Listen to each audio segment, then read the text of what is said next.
An empire that had crossed deserts, mountains, and seas found itself halted by trees. Rome had defeated Carthage, subdued Greece, absorbed Egypt, and stretched its authority from the Atlantic to the Euphrates. Its legions were disciplined, its roads precise, its administration methodical. Expansion was not reckless ambition, it was policy. Conquest had become routine, and yet beyond a river in the north, beyond the Rhine, Rome stopped. Welcome to the history of the world, where we explain how power rises, how systems endure, and how empires fall. By the early years of the imperial period, Rome appeared structurally unstoppable. The long violence of the civil wars had ended. Augustus had consolidated authority without abolishing the language of the Republic. The army had been reorganized into a standing professional force. Provincial administration was regularized. Taxation flowed through defined channels. Roads connected territories from Spain to Syria. What had once been a city-state improvising survival was now a continental machine. Expansion under Augustus was no longer chaotic plunder. It was strategic consolidation. The empire sought defensible borders. Rivers became lines of logic. The Rhine and the Danube, broad and forceful, marked the northern edge of Roman control. But rivers are invitations as much as they are barriers. Beyond the Rhine lay Germania, a vast region of forests, marshes, and scattered tribal societies. To Roman planners, it was the next incomplete space. Germania did not appear especially formidable. There was no Carthage there, no marble cities, no centralized monarchy commanding unified resistance. The tribes were divided, Cherusci, Chatti, Marcomanni, and many others. They fought each other as often as they fought outsiders. To Roman eyes, this fragmentation suggested opportunity. Divided peoples could be negotiated with, absorbed, or defeated in sequence. Rome had done this before in Gaul. In fact, the comparison with Gaul shaped Roman expectations. Julius Caesar had spent nearly a decade conquering and pacifying that vast region west of the Rhine. Gaul had been tribal too. Gaul had resisted fiercely. But Gaul had also possessed concentrations of wealth, agricultural surplus, and hierarchical leadership that Rome could dismantle and replace. After conquest, Roman roads were built, cities expanded, local elites were integrated into Roman governance. Within a generation, Gaul was not merely subdued, it was becoming Roman. Germania, at first glance, seemed similar. Augustus sent his stepson Drusus across the Rhine in a series of campaigns beginning in the final years of the 1st century before the Common Era. Roman legions advanced deep into Germanic territory. Fortifications were constructed. Tribes were defeated in battle. Some were compelled into alliances. Others submitted temporarily. Drusus pushed Roman presence as far as the Elbe River. For a moment, it appeared that the northern frontier would shift eastward permanently.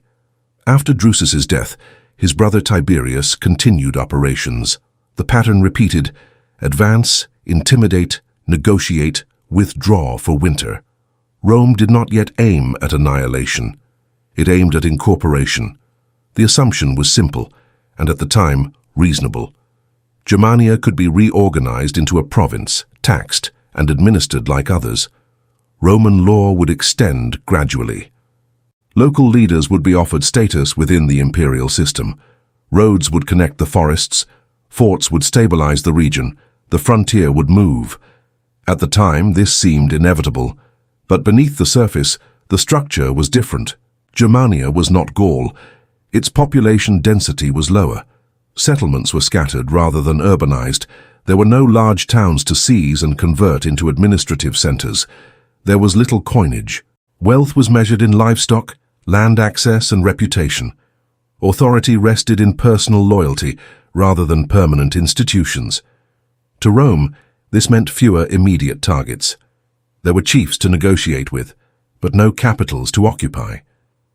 Meanwhile, Roman planning proceeded as though the region were already halfway to provincial status. In the year commonly dated to 9 of the Common Era, Augustus appointed Publius Quinctilius Varus as governor of what Rome considered Germania. Varus was not primarily a battlefield commander. He was an administrator. He had governed Syria, He was accustomed to organizing taxation and enforcing Roman law. His appointment suggests something important. Rome believed Germania was transitioning from conquest to governance. That assumption would prove decisive. Varus moved through the territory with 3 legions, supported by auxiliary forces and camp followers. He collected tribute. He adjudicated disputes according to Roman legal norms. He acted as though authority had already been established. For Rome, this was the next stage of integration. For many Germanic groups, it was something else entirely, a premature imposition of foreign structure. Among the Germanic leaders cooperating with Rome was a man known to history as Arminius. He had served in the Roman military. He held Roman citizenship. He understood Roman tactics and organization. To Varus, he was an ally, proof that integration was working. To Arminius, Roman confidence may have appeared differently. Germania was being reorganized without having been fully subdued. In late summer, Varus received reports of unrest among tribes in the interior. Arminius advised a route through wooded terrain to address the disturbance. The decision to proceed did not appear reckless. Rome had marched through forests before. Its legions were disciplined, professional, and accustomed to movement in hostile territory. But Germania's landscape was not incidental. It shaped what followed. The region later known as the Teutoburg Forest was not a single dramatic clearing but a stretch of difficult terrain, narrow paths, dense trees, marshy ground. Rain turned soil to mud. Roman formations, effective in open battle, became elongated columns along constrained routes. Communication fragmented. Units lost visual contact. Over several days, Germanic forces attacked in waves, striking supply trains, isolating cohorts, retreating into cover. This was not a clash of civilizations in open field. It was the collapse of assumptions in hostile terrain. 3 legions were destroyed. Varus died during the chaos, reportedly by his own hand. Survivors were scattered or captured. The Roman army, accustomed to imposing order through discipline, found itself unable to reassemble cohesion in an environment that refused predictability. News reached Rome months later. Augustus is said to have reacted with anguish, repeating, "Varus, give me back my legions." Whether apocryphal or not, the sentiment captures the shock. Rome had suffered defeats before, catastrophic ones. It had lost armies to Hannibal. It had endured civil war. But this was different in context. Germania had been considered nearly secured. A governor had been appointed. Administration had begun. The loss exposed not simply military vulnerability, but structural miscalculation. In the immediate aftermath, Rome responded with force. Tiberius, and later Germanicus, conducted punitive campaigns east of the Rhine. Several battles were won. Tribal coalitions were disrupted. The legions reasserted dominance in localized engagements. Rome proved it could defeat Germanic forces in battle when conditions allowed. Yet something had shifted. Despite tactical victories, Rome did not resume the slow process of provincial integration. The frontier stabilized along the Rhine. Fortifications were reinforced on the western bank. Occasional expeditions crossed the river, but permanent occupation eastward did not resume at the same scale. Why? It would be easy to say that fear dictated restraint, that the trauma of Teutoburg convinced Rome that Germania was unconquerable. But Rome did not retreat from regions merely because they were dangerous. The empire had conquered Britain decades later, a territory hardly welcoming. It held Syria against powerful eastern rivals. It subdued revolts in Judea repeatedly. Danger alone was not decisive. The answer lay deeper, in the relationship between geography, logistics, and profit. Roman expansion functioned when conquest generated surplus. Egypt's grain fed Rome. Asia Minor produced revenue. Gaul offered agricultural productivity and manpower. Provinces were not trophies. They were integrated components of a fiscal military system. Legions required pay. Forts required supplies. Roads required maintenance. Occupation had to justify itself economically. Germania did not promise the same return. Its land was less intensively cultivated. Its population was dispersed.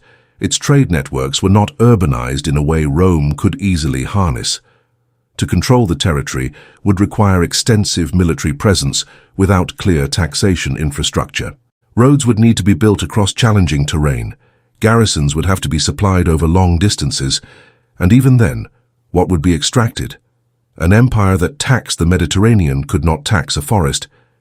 But beneath the economic calculus was something more subtle. Rome conquered not only through force but through co-option.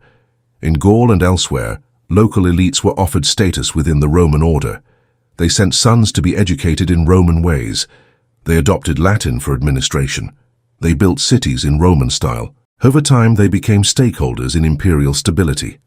Germania's social organization complicated this process. Leadership was fluid, based on personal loyalty and martial reputation rather than permanent bureaucratic office. There were no established urban aristocracies eager to trade autonomy for senatorial rank. Allegiance could shift seasonally. Authority was persuasive, not institutional. This did not make Germanic societies primitive. It made them structurally incompatible with Rome's methods of absorption. Rome excelled at transforming states into provinces. Germania was not a state. It was a network of identities anchored in land and kinship, resistant to centralization. To conquer it fully would require not just military dominance, but social re-engineering at immense cost. Rome could win battles there. It could not easily transform the region into a predictable administrative unit. Meanwhile, the empire's attention was not limited to one frontier. In the east, Parthia remained a rival. In the south, North Africa required oversight. Along the Danube, pressures from other tribes persisted. Resources were finite. Legions could not be everywhere indefinitely. The system adjusted. Rather than extending territory into uncertain terrain, Rome fortified natural boundaries. The Rhine became not a temporary staging ground, but a line of defense. Roads and watchtowers multiplied along its western bank. Trade across the frontier continued. Diplomacy alternated with deterrence. Germania became less a target of absorption and more a buffer zone. What followed was not chaos, it was structure.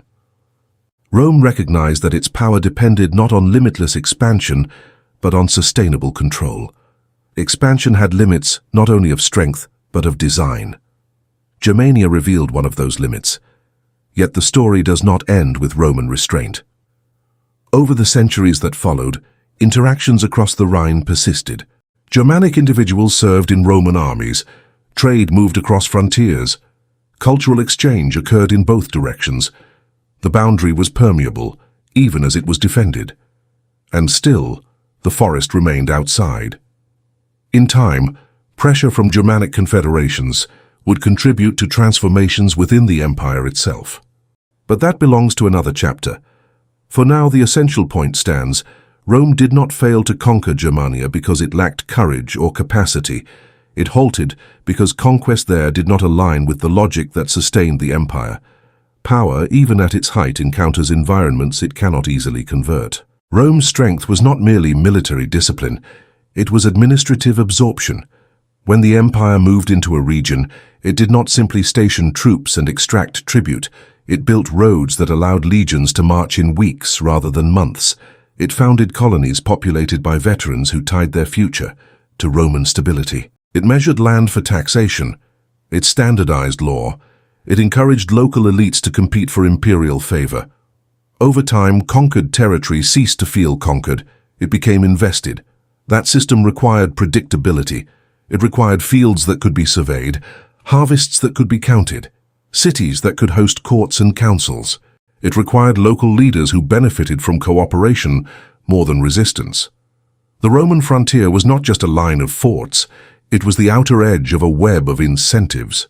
Germania offered something different. Its geography fragmented authority. Dense forests limited visibility and communication. Rivers flooded unpredictably. Settlements shifted. Political coalitions formed and dissolved around charismatic leaders rather than permanent institutions. The Romans could defeat a coalition in one season, only to find it reconstituted under another figure the next. After Teutoburg, Roman commanders proved that Germanic warriors could be beaten decisively in open battle. Germanicus led campaigns that recovered lost standards and inflicted heavy casualties. Villages were burned. Tribal leaders were hunted. The military message was clear. Rome had not grown weak. But victory in the field did not translate into durable control. Each campaign required immense logistical effort. Supplies had to be transported along the Rhine and then pushed inland. Fortifications had to be erected temporarily and then abandoned. The legions operated far from dense economic zones, and when they withdrew for winter, the land did not remain organized in Roman fashion. It reverted. Meanwhile, the empire was changing internally. Augustus had framed expansion as part of restoring order after decades of civil war. But the new imperial structure prioritized stability over spectacle. Augustus was not interested in endless conquest for glory. He sought defensible borders and manageable provinces. After Teutoburg, the question was no longer whether Rome could win more battles in Germania. It was whether permanent occupation made strategic sense. It did not. Germania lacked the agricultural productivity of Egypt, or the urban networks of the eastern Mediterranean. Even Gaul, once considered wild, had contained proto-urban centers and significant trade routes that could be redirected into Roman systems. Germania's economy was less concentrated. Its wealth was harder to capture systematically. To govern it would require disproportionate investment relative to return. Empires expand when the margin is favorable. They consolidate when it is not. At the time, this may not have felt dramatic. The frontier along the Rhine remained heavily militarized. Rome projected strength. The empire's core provinces prospered. Trade flourished across the Mediterranean. From the perspective of an average Roman citizen, the decision not to annex Germania likely seemed unremarkable. The empire was vast already. This is how limits often emerge, not as crisis but as adjustment. Yet beneath the surface, something subtle had occurred. Rome had encountered a region where its core method of power, integration, could not operate efficiently. Germania did not supply a stable elite class ready to exchange autonomy for Roman rank. There were no large administrative hubs to convert into provincial capitals. Social organization was resilient precisely because it was decentralized. In centralized states, conquest can remove a single node of authority and replace it. In decentralized societies, authority diffuses. Remove one leader and others emerge. Burn one settlement and the community relocates. Destroy one alliance and another forms. The Roman system excelled against kingdoms and federated tribes that had developed hierarchical leadership. Germania's fluid political landscape resisted absorption without presenting a single decisive target. The forest itself became symbolic, not as mystical terrain but as structural obstacle. Roman military doctrine relied on cohesion, formation, and engineered infrastructure. Forest warfare disrupted these advantages. Roads could be built, yes, but building them required permanent presence, and permanent presence required economic justification. In this sense, geography and social structure reinforced each other. Meanwhile, Rome's broader strategic environment demanded caution. To the east, Parthia remained a sophisticated rival, with its own cavalry strength and political resilience. In the south, North Africa's grain supply required safeguarding. In Britain, later emperors would gamble on conquest for reasons partly political. Resources were finite, and the empire's stability depended on balancing multiple frontiers. Choosing not to annex Germania was not weakness. It was prioritization. And this brings us to a broader pattern. Across history, similar moments recur. Expansive systems encounter regions where occupation produces diminishing returns. Geography fragments supply lines. Local societies resist centralization not through grand armies, but through persistence. The calculus shifts from "can we conquer" to "should we?" Empires often fall not because they meet enemies stronger than themselves, but because they misjudge this calculus. They continue outward, long after expansion ceases to reinforce stability. Rome in Germania did something rarer. It paused. This was not mercy. It was structural realism. Beyond the Rhine, Rome faced terrain that diluted formation, societies that diffused authority, and economies that yielded little surplus. To conquer fully would require remaking the region at enormous cost. The empire calculated and recalculated and decided that its power was better preserved elsewhere. Germania was not beyond Rome's reach in absolute terms, it was beyond its model. The past is quiet, but it's never done speaking. Subscribe to the history of the world, because understanding how it worked is the first step to understanding where we are now.